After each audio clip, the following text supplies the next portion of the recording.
Capsule de vie, les premières télécommandes.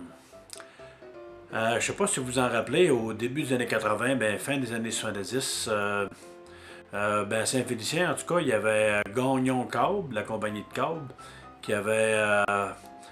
qui fournissait le service de câble à la ville de Saint-Félicien.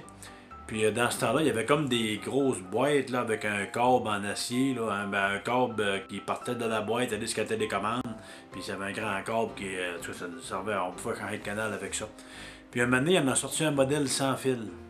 C'est une grosse boîte carrée, là, tout ce qu'il y avait dessus, c'est les 9 numéros, puis le 0, puis il y avait le plus, le moins, puis le son, puis le canal. Il y avait pas mal rien que ça, puis le on, puis off. Sauf que ces petites boîtes-là, il était universel, ça fait qu'il marchait pas mal partout, dans ceux-là qui en avaient.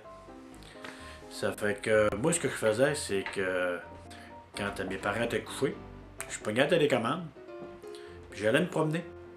Puis un moment donné, j'avais trouvé une place, il y avait une grande vitrine, puis il y avait. Moi, j'étais approché, il y avait un arbre sur le bord de la vitre, là, je me cache là.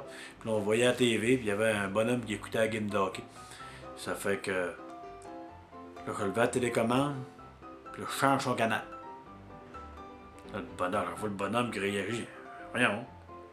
Là, il ramasse la télécommande, puis il change de canal encore, il met ça à la game de hockey. Là, attends 30 secondes, là, je change de canal encore. Là, voyons. Là, il le rechange. Là, je le rechange tout de suite après. Puis là, je change plusieurs fois de suite. Là, il se lève, il s'en va à la boîte de câble, puis il commence à se digonner après le fil. Là, il vient se rasseoir. Là, je rechange. Là, je t'amusais avec. Un moment donné, il se lève, puis il s'en va sur le bord de la télécommande. Là, il varrait dessus à coups de poing. Puis là, je le vois qu'il pogne le téléphone, blablabla. Fait que là, j'ai ferme son chose, puis là, je m'en vais. Là, j'ai fait ça tout de bien, 2-3 fois durant la semaine, puis là, je l'ai plus jamais refait. Mais je sais pas s'il a jamais su ce qui se passait dans sa TV et sa télécommande, lui, mais en tout cas. C'est l'histoire des premières télécommandes.